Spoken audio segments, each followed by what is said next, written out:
Welcome to the Puck Bunker. We are here for episode 25. I'm Rocco Zappia, joined as always by my co-host, the man who once drank the Legion dry, Darren Boyce. How you doing today? I'm doing a lot better than the morning after that. I yes, I would imagine you are. Today was a great morning because we woke up as a relieved, excited, ecstatic, jubilant even hockey nation with Team Canada's victory last night over Team USA, and that's what we're going to touch on today. We will get back to some draft programming in the next couple days. We have our next set of prospects picked out to do features on, and we'll work towards making that list a little bit bigger than the top 50 for the next time we go around. So we'll get back to the draft stuff because I know that's why primarily most of you are watching, but we do have to gloat and enjoy the sweet, sweet nectar of not just Canadian victory, but American defeat in the Four Nations. Boys, what did you think of that game?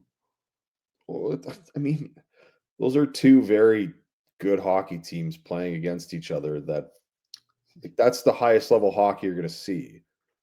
And so, as a hockey fan, that was great. That's one of the best hockey games I've seen in a long time. It's probably the most engaged I've been in a game for a long time too. Considering the NHL team I like hasn't been in the playoffs for 7 years. So, it's nice to watch a game where you're actually, the heart rate's getting up a little bit and you're, pacing around while you're watching. I watched at the clubhouse, by the way. So I was with a group of about 30 different guys. So, that's awesome. It was phenomenal. Like you said, the edge of your seat type stuff. Like I almost felt like I was a little kid again, watching that game with how into it everybody was. Like there was not a single stride taken off by any player for the most part on either team last night at all. I mean, that was some of the best hockey, maybe the best hockey I've ever seen. I think the most fun hockey I ever watched might have been maybe Team North America at that last World Cup, but half of those guys were in this game. This is different though. Like this much different. That was exciting because they were all young and super skilled. And this was best. I mean, this was a 3-2 game in overtime, just like for the record, just like I predicted. I had to throw that one in. And it was back and forth, and the game had everything. I mean, you had lead changes, you had overtime goal by what most consider to be the best player in the world, and maybe a bit of a symbolic handing of the torch there. Hard hits, intense battles, chirping each other in the media, the fights coming over from the first game. Like it just had everything you could possibly want to probably that game probably created a few million new hockey fans in the United States. You hope so. I mean, that's the goal here. I mean, if you go, the only issue might be that people are going to go back to Saturday night and they're going to be back to their NHL team, and maybe their team's not so good. The quality's not going to be the same. It's just tough because that is the best hockey you're going to see, right? Like that is the highest level, the best players. They execute more often than not. I mean, basically in that game there was a few mistakes, and even on the last goal, it was just kind of a little bit of an error by a couple guys in the United States, and puck ends up in the back of the net, and it happens within a second that mistake happens. So, I mean, I don't know. I just kind of hope that more people who maybe, again, I like basketball. I watch the NBA. This is a better product, and there's really nothing like a hockey game that's close, or a very tense hockey game when you're watching it. And the different, again, I just, it's on a different level, as sports entertainment, at least to me. You just can't take your eyes off the game once it's on. That's the big difference between other sports. You can take your eyes off it. You can't really take your eyes off hockey when it's tense and you're really engaged. The goals are so big, and it can go either way in a split second, like you said, and all of a sudden it's in the back of the net. It's not like soccer where the play generally builds up for quite a while before there's a goal. or basketball, you have usually more than a one bucket difference between the teams, or baseball, only one team can score at a time. Football, same thing, really, for the most part. So you're right; it is a completely different thing. And my goodness, I don't know. I think the NHL hit this completely out of the park. Absolute home run for the event. And I think if there's any doubts about the validity or the seriousness of the event, I don't think it took long for those questions to be answered. And I think, given that there had been so long and such a craving for an international best on best like this amongst the fans and the players for so long, you could just see every player just itching to make an impact. And I'm very glad now that they've got the World Cup here in order to offset the Olympics every second year. Yeah, and I think they should still look to have this type of tournament maybe the year out from the Olympics. It's a good appetizer for it. I don't think they can handle having this every year as the All-Star game, but I mean, I think you could have this each year right before the Olympics, and I think it's a good. Well, but then you're doing three internationals every 4 years. It's tough. It's an international window. Like it's a week and a half. That's you do that once every 4 years in middle of February, like that's fine. You can do that. Like again, soccer does it. Like they can do it. If they want to do it, they can do it. And I think for the fan perspective, this is much better than, no offense, the All-Star game, or even just, again, no offense to any franchise like the Islanders and the Predators playing in the middle of February. Like it's not. Well, no, it's not even close. It's not close. The only thing that could compete maybe in the Cup Finals, the best players are there, and the first round of the playoffs can compare in terms of the intensity level, because the first round of the playoffs it's a complete war of attrition. Guys just beat the snot out of each other and see who survives into round two, and then hockey kind of takes back over a little bit. But no, you're not going to find both. I mean, these are the best players from arguably the two top countries in the world in terms of producing talent. So you're hoping you're hoping the new people who watch this, or people who got engaged with this tournament, stick around and ultimately get to the playoffs. Like you want these people to keep watching for the playoffs, because that's when they're like, oh shit, like this is sick. Because a lot of again, I'm just going to say this, like a lot of these American fans, like they watch basketball, right? And I think one of their favorite sport. Well, no, but okay, I'm not getting into that, but it is one of their most watched tournaments is March Madness, right? And that's kind of what the first round of the playoffs are, right? Like there's just games on all the time, and it's just basically these teams just going 150%, trying to beat the crap out of each other for 2 weeks. The first round, it's 2 weeks exactly. Like it's just 4 games a night, and it's just high quality talent playing each other. And I kind of equate it to that. Like the first round of the playoffs is like kind of like the first couple of days of March Madness. We're just basketball on all day. Like it's just if you can get those fans into that, they're like, oh shit, like this is the best. So I think we're gonna, like, at some point in the future, look back and probably predict it even now that this tournament will have created a shit ton of new hockey fans. And I think it created a lot of new fans in the States. And I think it pulled maybe the casual fan in Canada a little bit more back into the game. Yeah, I'm sure it did. I mean, I don't know, hockey, like again, it's a very entertaining sport. And then the other thing is too, I think some of the main sports programming in the States who never put on NHL content say hello, a lot of ESPN and that. Again, I know that like NHL's on there, but you're talking about those like main shows like Stephen A. Smith and that are actually talking about hockey. I mean, that's kind of a big deal that it's actually on there. Yeah. No matter what you think of those type of shows, it is noteworthy that they have hockey content on them. And that in itself, just getting, it's just getting it out there more. So one thing I noticed that I actually absolutely love to see, the majority of videos going around the internet, which, I mean, aside from the people filming it for the most part, but you look at videos posted by different bars and restaurants, people that were out last night for that either the first goal or the overtime goal or whatever it is. But one constant that I notice is a lot less people staring at their phones on the videos, and actually everyone is actually watching the game, which is rare kind of in this day and age, and that you can actually take people's attention away from their devices for long enough to really get into a sporting moment. Even at the rink, you see it all the time. People are staring at their phones the whole time. Yeah. And this had everyone like eyes glued. Like I think I had to dunk my head in Visine because I didn't blink for a couple hours in a row there last night. And that's one of those things that maybe only sports or music can do for people. Bring everyone together like that and all eyes on the stage and everyone is just so locked in. Yeah, but you don't get the elation when you win in sports. Like you get the payoff. Yeah.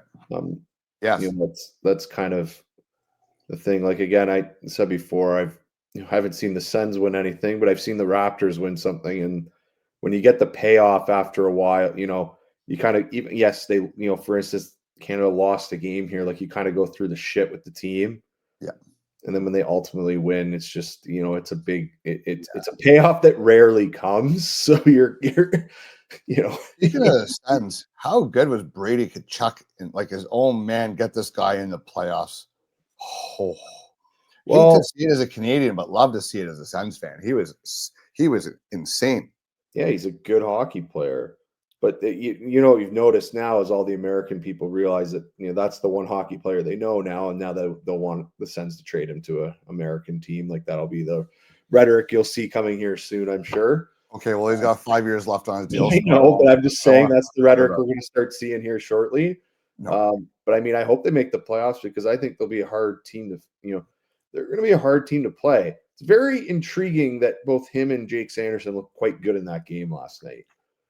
That's good. Like I'm very happy to see that. That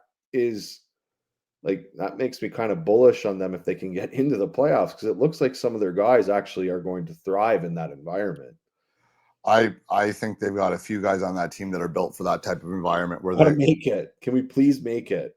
But also it looks like Pinto and Norris are out for the first game. So I don't know. Well, that's up to the team. They'll decide that in the next 25 games.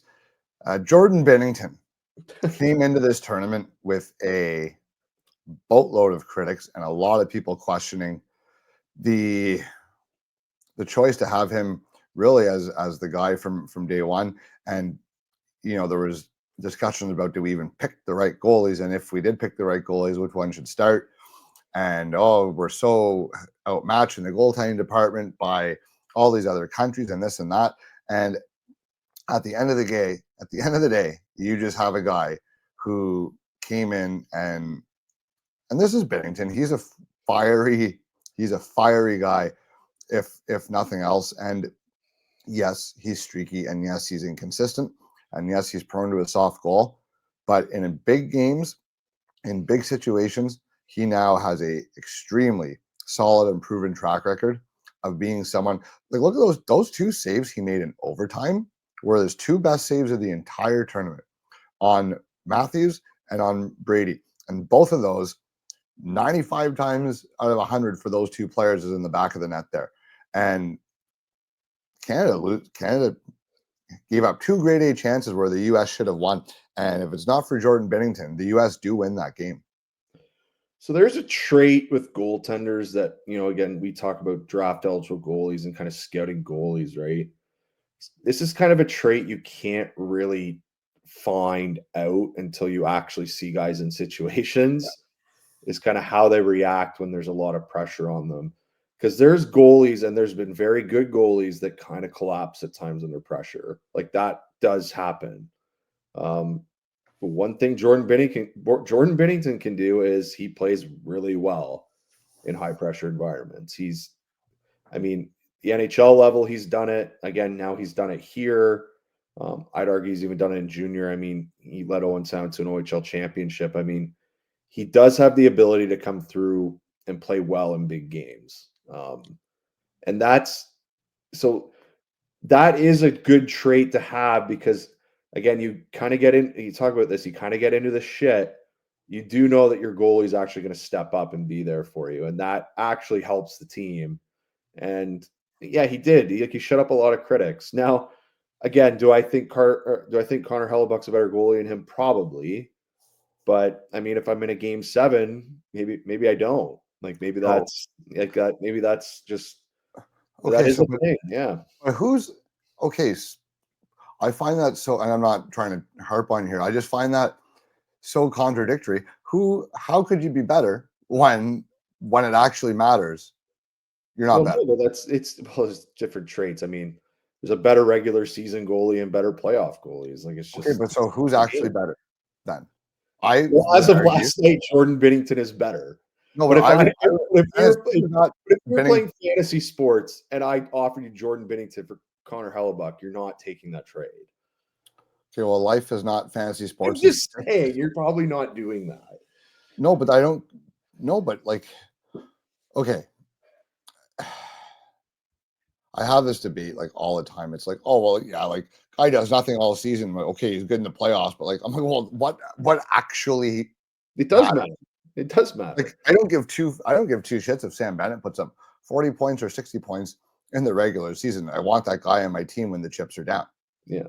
Period. Well, here's the And thing about like you're Binnington. saying about, let me come back to Binnington for a second, because you said you made a good point about it's hard to scout that in goalies for their draft Yeah. year. Carter George last year, and again, self-admitted, not the goalie guru when it comes to scouting. I did have my list though. After watching him in the U18s stand on his head in the gold medal game versus the Americans and get badly outplayed and still win, I bumped him from third or fourth or fifth goalie on my list to number one for sure, because I'm like, well, I've seen the calmness that matters in a goalie when the chips are down, sort of thing. And but like you said, you don't know until you put a guy in that situation. But Bennington's proven it. Yeah, he has. The other thing is too, Carter George. I mean, he played pretty well in the World Juniors too, under a lot of pressure. It's hard to be the goalie for Team Canada, He especially was one that's great. struggling. He was And, great. he was really good. So I mean, again, that's as an underage goalie as well. He wasn't, again, he has another year. That's right. Yeah. So, but I mean more so once they get to the pros. I mean, junior is a little bit different than pro. I mean, those environments are a little more higher pressure, especially when you get to the NHL. Gold NHL medal games are high pressure though in junior. they are, but and again, an NHL playoff game is a completely different animal than It is, but up to that point in their lives, that's the highest pressure they can face. Yes, and that's what I mean by like you can even if they again I've seen some guys who are really clutch OHL goaltenders, but then they get to the NHL and they're just not great. Like again, it's different. He's playing at a different level here. We've seen Jordan Binnington play at the highest level and be like really good. I've seen that multiple times here now. He was a star last night. Yeah. Oh, yeah, I think he deserved to be the MVP of the game, actually. I'm just being honest. I don't honestly, they gave it to McDavid. I don't think McDavid was that good that game, except that he scored at the end, though. That's what a game breaker does for you. Doesn't play his best, but still contributes. No, Nate and Sid were the best players. We can talk about some of their defense. And McCarr. Yeah, McCarr was great. McCarr, Nate, and Sid were the three best skaters. Now McDavid was good. He wasn't not good. He was good, but he wasn't the best player. No, I like that Harley and Doughty pair too. I thought they were really good. Like Thomas Harley was fantastic. Yeah, that guy's good. Like he's very good. He's got to be, really up there in consideration for the Olympic team next year. Oh, he should be on the team now. I don't think that even like. Well, his mobility and decision making are phenomenal. Heiskanen's hurt in Dallas right now. Yep. If they get in the playoffs, like they're going to be actually probably riding him a bit more even if Heiskanen comes back. Right, like they should have all the confidence in the world that he can. Yeah, I could see him really taking, especially now that people know who he is after this tournament a little bit. I could see his reputation really stepping up. Like this could be a legitimate. He could be top four. He'd be top four defenseman on that team. It's absolutely his coming out party for sure. I thought he was better than a lot of the guys who were the regulars in the lineup there. Well, so did John Cooper. He was playing them as basically they were the second pair. So, I mean, that's pretty. That's a pretty good indictment on him. Like, good for him. What was our ice time last night? Okay, McCarr, last night had almost 28 minutes. Yeah, Makar and Taves played a lot. Parayko just under 18, Taves 26, Doughty just under 22, Harley 22, and Sanheim 19. Yeah, they're the second pair. He was good, So man. they threw him out, like literally they just brought him off the street and just threw him in the lineup, and he fit like a glove.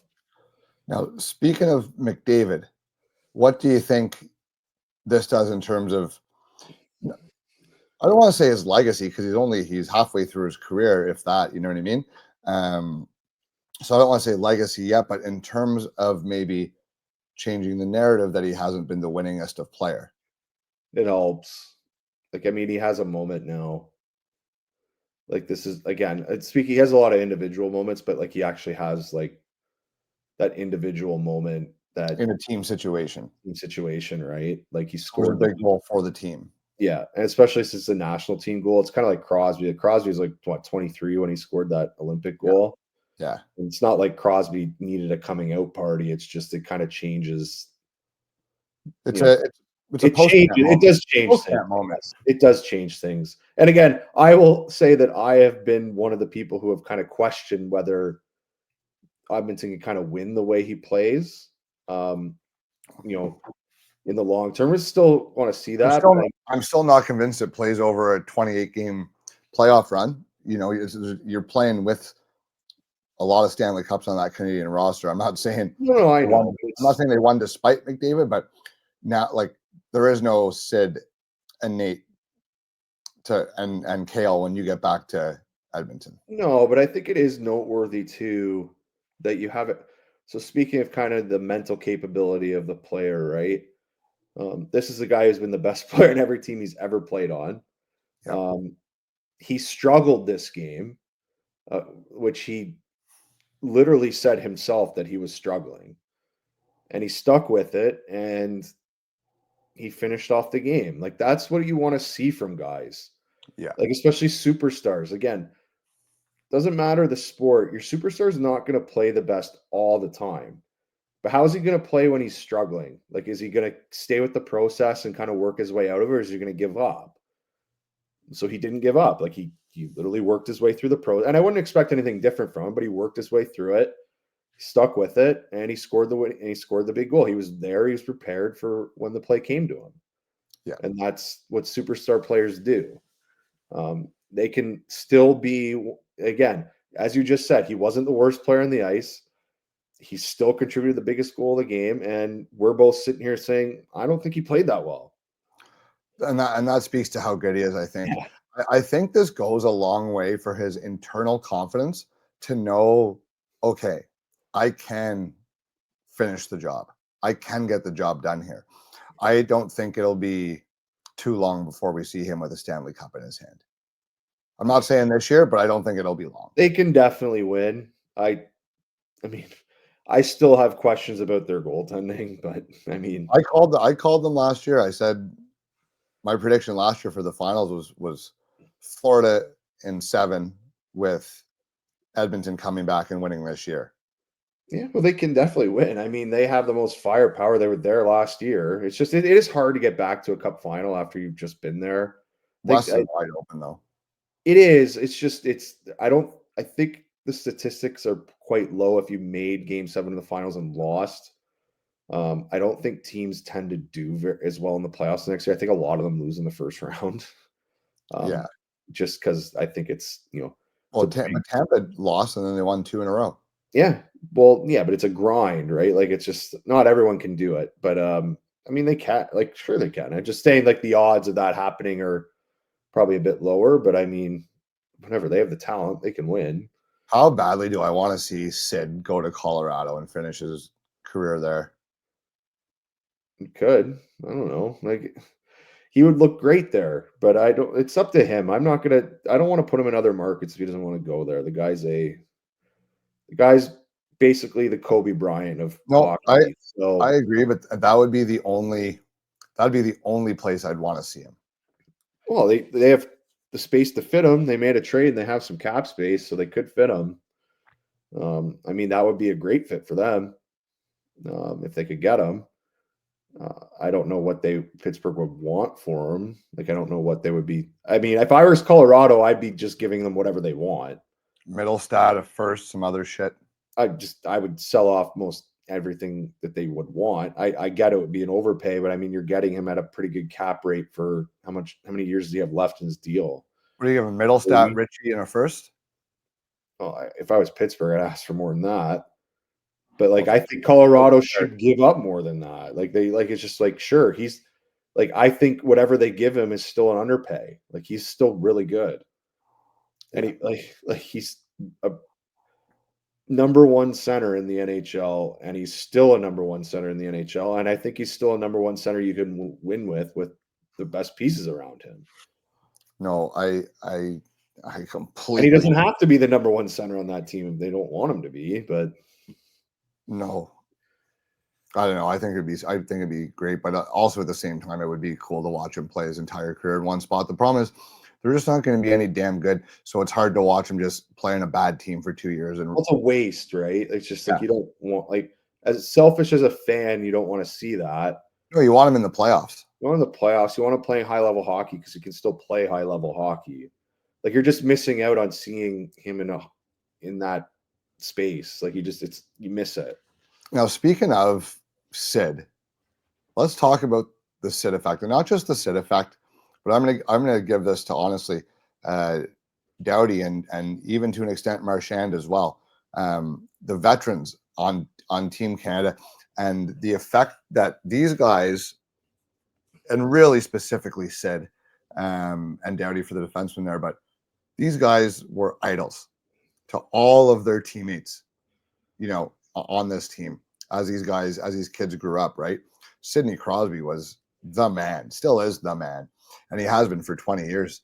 I don't think we can downplay how important those guys were to making everybody buy in to play the right way in a very short tournament where it's tough to come together. So before this okay, I'm going to go first. Before talking about saying, I'm going to talk about Doughty here first.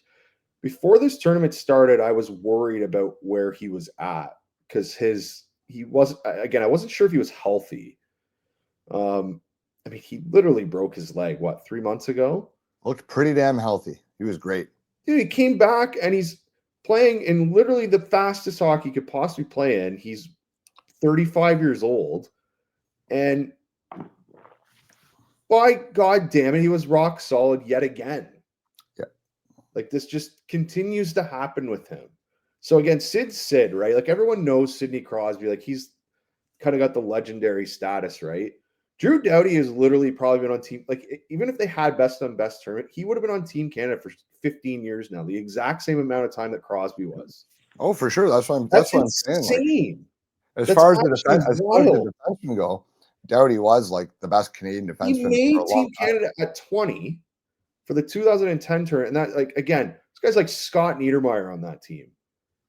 And they're in the gold medal game in the finals, and he's on the ice. Every time he plays, he ends up playing. Like, he just always ends up he's always on their top four. He's always playing. He's always solid. He never fucks up. It's basically that guy will take hits from anybody, gets right back up, doesn't phase him. Never has. No, I love the look on their faces. If you guys want to go back and look at when they were taking the team photo, all the guys were excited, but the look on Crosby's face and Doughty's face and Marchand's face, they looked like the three most excited guys of that whole group. And I think they're getting to the point in their careers and their lives where just the ability to still be there and contribute at the highest level and have success meant so much to these guys, because these younger guys, like McDavid's got another 10 years of playing best on best, McKinnon another 10 years, you know what I mean? Like, Harley's another 10 years of playing best on best, and they're going to have chances to do it regularly, whereas Doughty and Sid and Marchand, they had it taken away from them for so long, and to finally get the chance to do it again this late in their careers, just go back and look at the team photo, the video of them gathering for that, and those guys looked happier than pig and shit when that was going on. And I thought it was really, really cool because you could just see in their eyes and on their faces the love for the game that they had. And I think that this younger generation is really going to take notice of that sort of attitude and carry that on and carry the tradition of Canadian hockey players winning because they want it the most. Okay, so I'm going to do a little cross, reference here. Think of the guys in the NBA who are the veterans and how they act. I mean, and then think of the veterans who are on, say, Team Canada here and how they act trying to win games here. There's a big difference. I mean, these guys will, like, again, you have Sidney Crosby, the hardest worker out there, constantly 120% effort out there. Is going to give it his all the time. Drew Doughty is honestly crazy. Like, that guy is like, he will of that team, that's the guy I want to go for beers with. That guy will, yeah, well, but at Joe Cool's in London, I've seen him there a couple of times. But again, when the game, speaking of games get harder, okay, the games get tougher. These guys get better. Like they're That's what the great players do. It is what the great players do. But I think what I'm saying with Doughty is that, yes, I think this is a first ballot Hall of Famer, obviously. Easily. I think if anyone's questioning that, I think like you need to give your head a shake. But I actually think he's kind of underrated now that, like, thinking of him historically. Like, this is one of Canada's best defensemen ever. Legitimately. Yep. He gets underrated because he plays a strong defensive game in a defensive system, and he never really put up the sheer point total like volume that his talent probably would have allowed him to play if he went and ran around and played offense all the time. He was so good at the entire game of hockey that it caused him to be underrated by the mainstream media for so long because the counting totals never jumped off the page the way that a guys like Carlson's, for example, did. Yeah, okay, so he's like, I think there's like guys like Scott Petrangelo has the same issue. There's guys like Scott Niedermayer who are in like a higher tier, I think. He's definitely in that next tier. I mean, thinking about guys like, even when we were growing up, like Rob Blake, like Al McInnes, like he's this type of guy. Like, maybe he doesn't put some of the offensive number, like, but it's just, again, like, think of how good those guys were. They were stalwarts on that team. Like, that's the level of guy we're talking about here. Like, even if you go back to like 72 in that, you got like Guy Lapointe out there, like a guy just a stalwart on Team Canada after like 1972. Like, it's just like that guy. Like, he's always out there. He's going to play every game for you, and he's going to be good for you every game. They might have a guy who plays like, they might have a better guy who plays like the number one position. So say Cale Makar, like he's the number one D. But I mean, like, this guy's going to be out there. He's going to be playing, and he's going to be winning minutes for you. So kudos to Drew Doughty, because, I mean, that was impressive considering the injury he had. Now, Sid was hurt too, I think. But again, I feel like Sid just, at this point, Sid's kind of old, reliable. You're never worried about him, really, ever. Like, even when he came into the league, you're never worried about it. Like, there's just no stress with that player. You're always going to get a good game out of him. Well, because he takes so much pride in all areas of the game. He wants to be the best. Yeah. He wants to be the best offensively. He wants to be the best defensively, and he wants to be the best in the neutral zone. Yeah. And he wants to. He's like, well, Sid was always like, his whole career, you hear stories of him like, okay, well, what's my weakest area of my game? Well, this offseason, that's my focus. He always addressed the weakest, not that he ever really had a weak area, but relative to himself, there's always an area that you can improve more than others. And he always put a focus on that. And I think that just speaks to, that's pride and professionalism, man. That's just taking pride in your craft. And he does it better than anybody. Well, and again, he's the oldest guy on the team. I think he's the oldest guy on the team. But anyway, he's the guy that they have grown up watching. And then they come play with him, and then they watch how detailed he is and how much effort he gives and how much he cares about 200 feet of the rink. Whereas if there's some guys out here that maybe are thinking of dogging it a bit, like, it's not going to happen. Like, that's because that's your captain.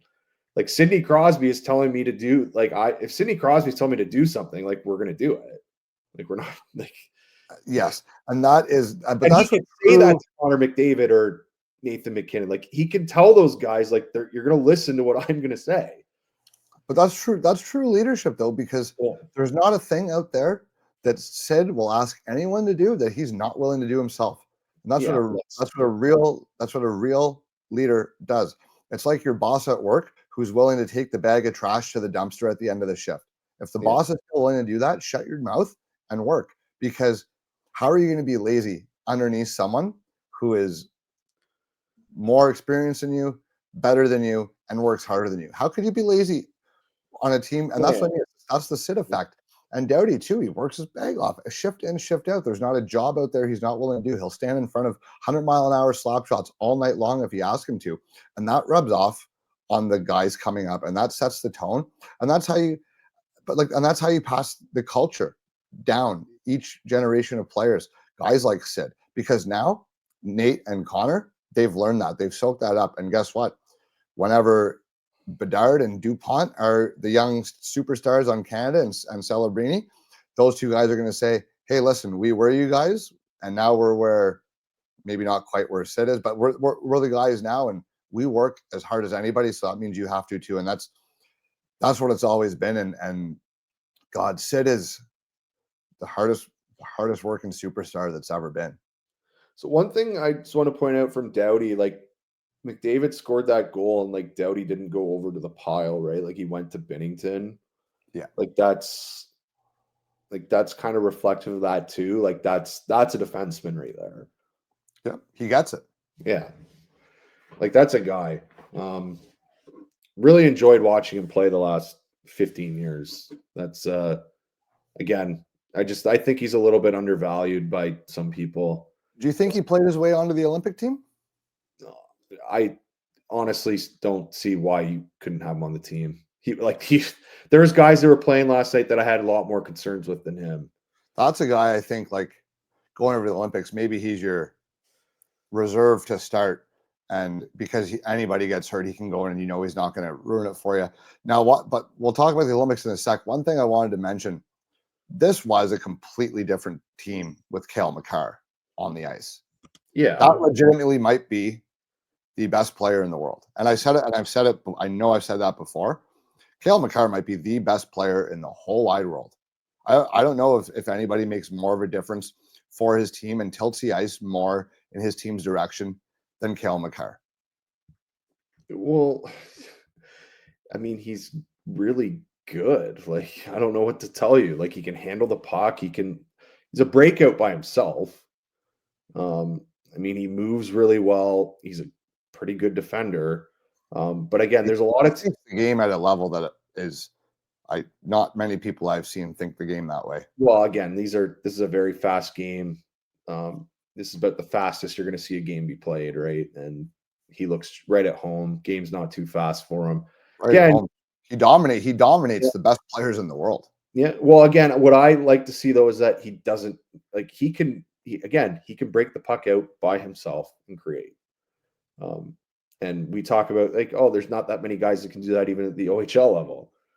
He literally is doing that at the highest level possible, and he does it consistently. Now, I think too with him, it does make their team. You can see a difference in kind of, at least to me, there was a little bit of a difference with him in the lineup, just with the way they could break out the zone and kind of. I thought there was a big difference. Yeah, like there's definitely a difference in what they can create. And again, speaking of just what I spoke of before, like Drew Doughty's great, not Cale Makar. Like Cale Makar can do a lot of things that a lot of the other D on this team can't. Especially Josh Morrissey out. Like they kind of relied on Makar a lot more because Josh Morrissey's a pretty good puck mover and offensive type guy, and like obviously missed him.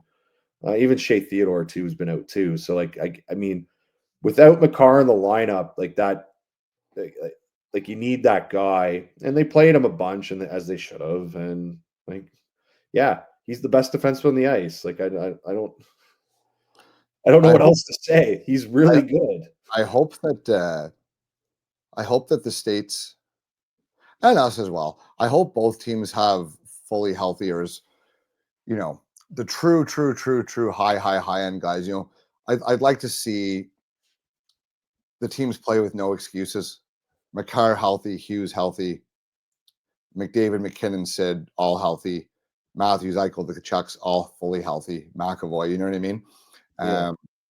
At the Olympics, and that's a good little segue into this. I think the anticipation between now and the start of the Olympic tournament, because of what we saw here at the Four Nations, is going to reach an absolute fever pitch.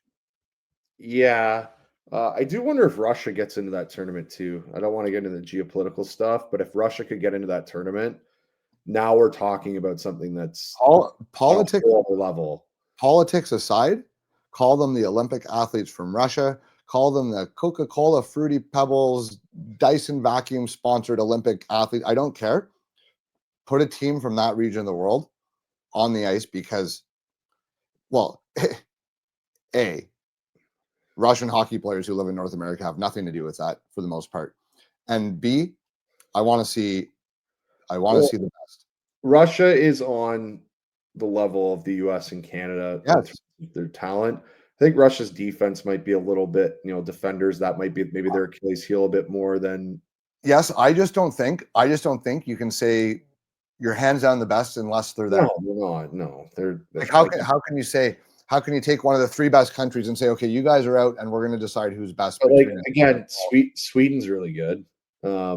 Finland's good. They just had injuries. Like there's these tournaments now, if you compare them to 25, 30 years ago, like it's a lot more even.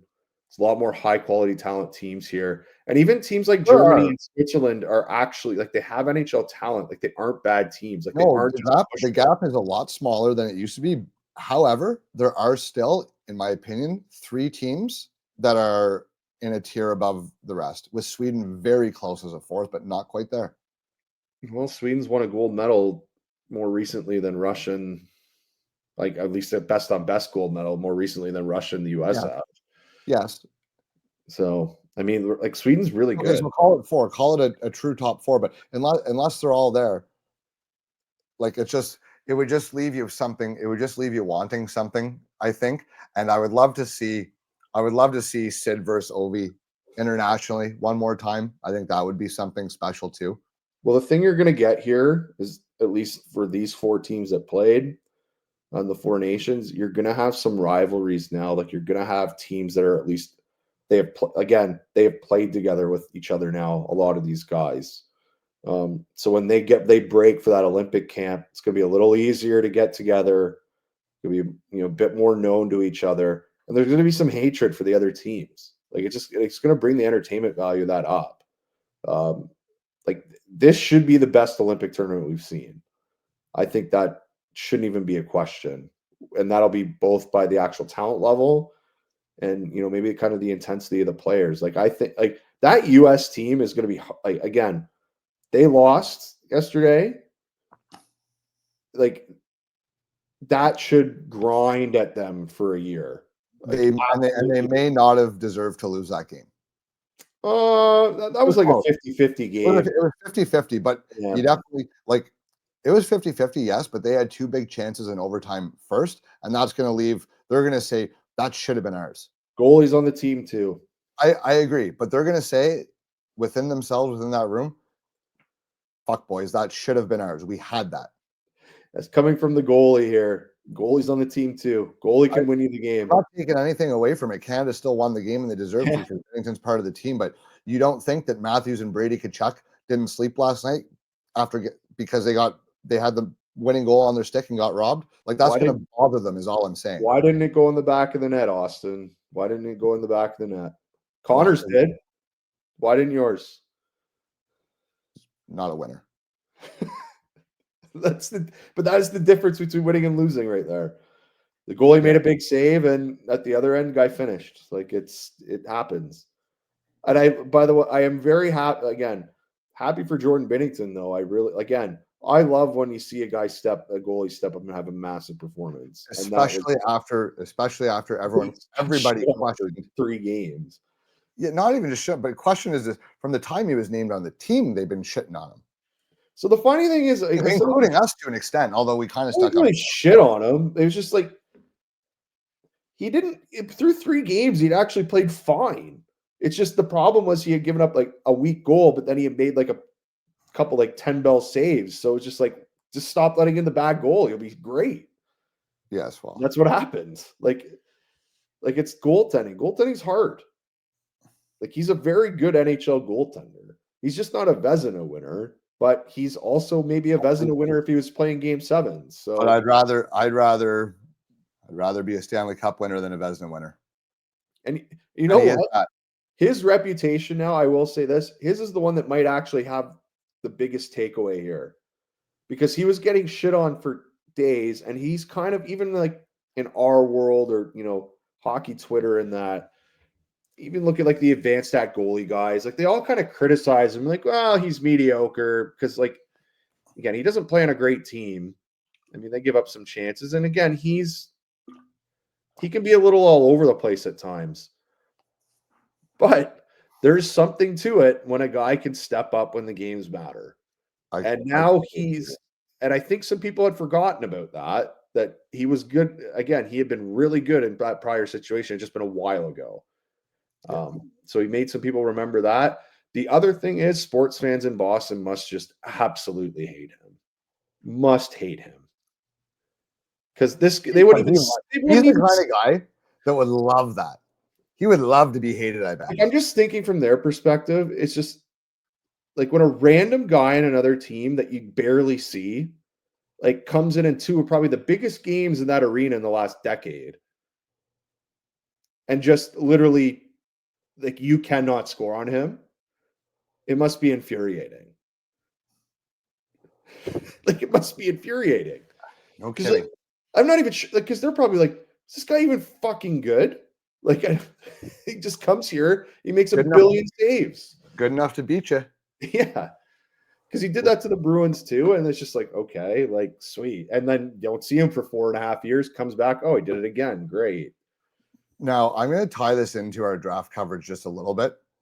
I want people who are watching, that watch the draft stuff too, all the types of guys that we talked about having an impact in the game, and I know everybody watched the game, so everyone knows who was good for both sides.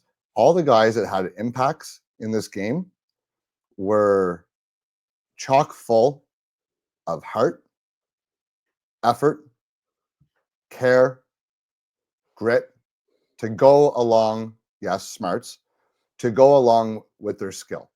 It wasn't necessarily the most highly skilled players from either side who dominated with their stick handling or this and that, because when the games get hard, it moves to the outside, it moves to the boards, it moves to the dirty areas, it moves to the crease. And there's a lot less space and open ice for the high skill guys to do their thing. But the great equalizer, I think, in sports is how much you want it. And yes, you have to be a certain skill level to get there. And I get that. But once you've reached that threshold of good enough to play at that level, whoever wants it more gets it. Yeah. And I think when we do our rankings and when the draft comes along, those are things that I know me and Darren both personally value quite a bit, and they reflect in our rankings.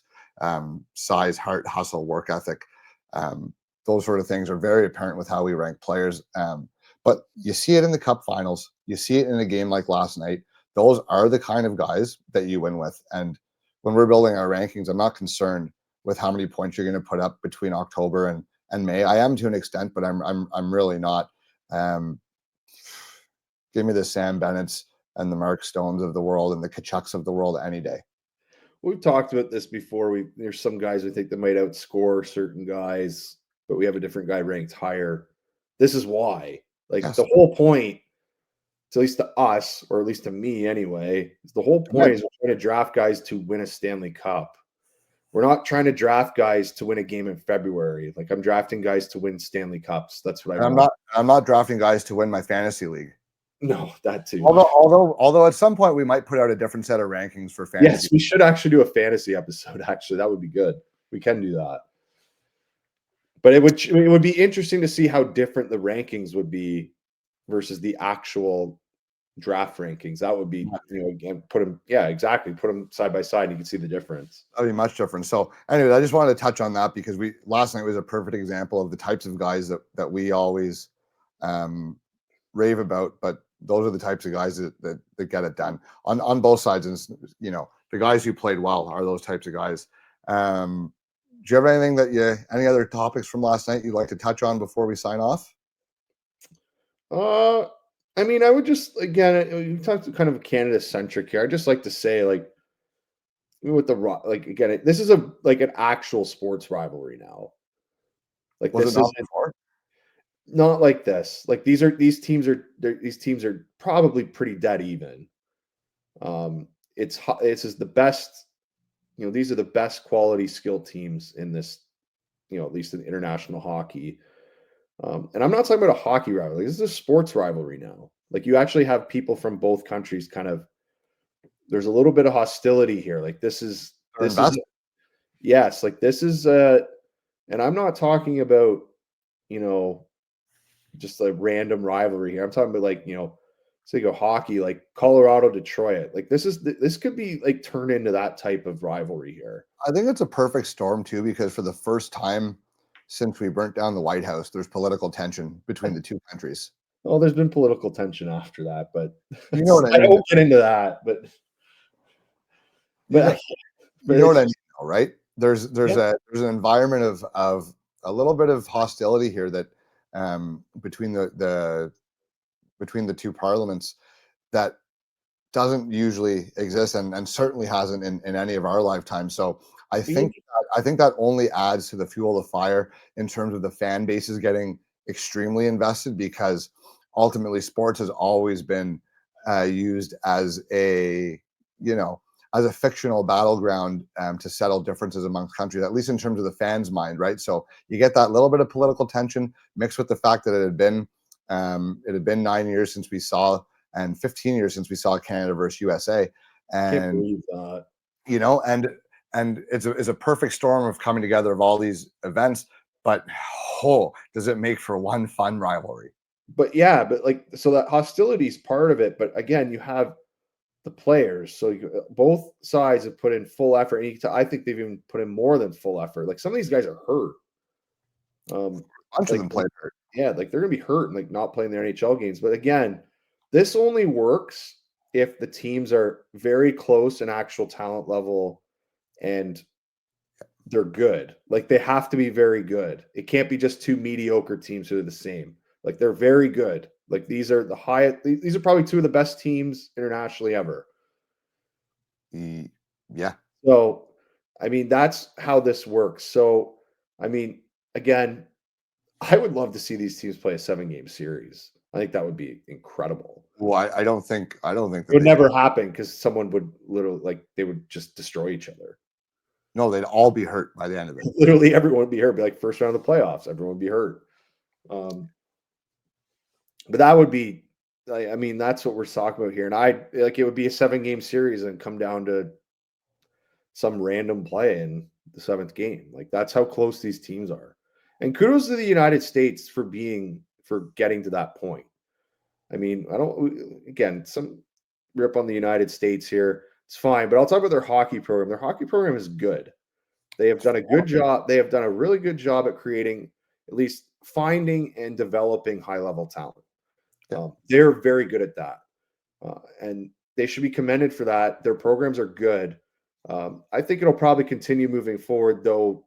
I guess this year doesn't look like next year their U.S. development program isn't as good as it was. But their last decade has been really good in terms of development and kind of junior hockey in that. They've won a bunch of World Juniors. They've got a bunch of players. I mean, they're good. I think they're going to be, and it's going to be a hell of a rivalry here for the foreseeable future, as long as we have the Olympics and the upcoming World Cups to look forward to. I mean, this really did set the tone for that next generation of rivalry to take hold. Yeah, and now I think Canada's got some good talent coming forward. I think they might have some more high-level talent in the U.S. coming forward now, anyway. But again, it's going to be kind of cyclical. Like, again, the U.S. could in a couple of years again be just coming back with more talent themselves. No, 100 100%. And that is what you like to see. The closer everyone becomes, I think the better it is. It's for better the for hockey, right? Like this is better really for the good sport. And maybe again, going back to what we said before, like this creates kind of more of a buzz in the States, creates more hockey players. Like this is, more markets to have NHL teams in. Like that's what I want. I want more good hockey. Yeah. No one's going to disagree with more high quality hockey. Boys, I think that's a great place to leave off. Hell of a tournament, start to finish. Anyone that was doubting it has changed their tune, and I think that was just one of the best hockey games I've ever seen. We will be back very shortly. We've got our next batch of prospect profiles lined up and ready to go. So look for those in the next few days, and we'll get back to the draft coverage after this nice little. This has been a nice little break and something cool to have in the middle of the season. So, boys, thanks for your time, and we'll see you next time. We'll see you next time. Never doubt Drew Doughty ever. You heard it from the man.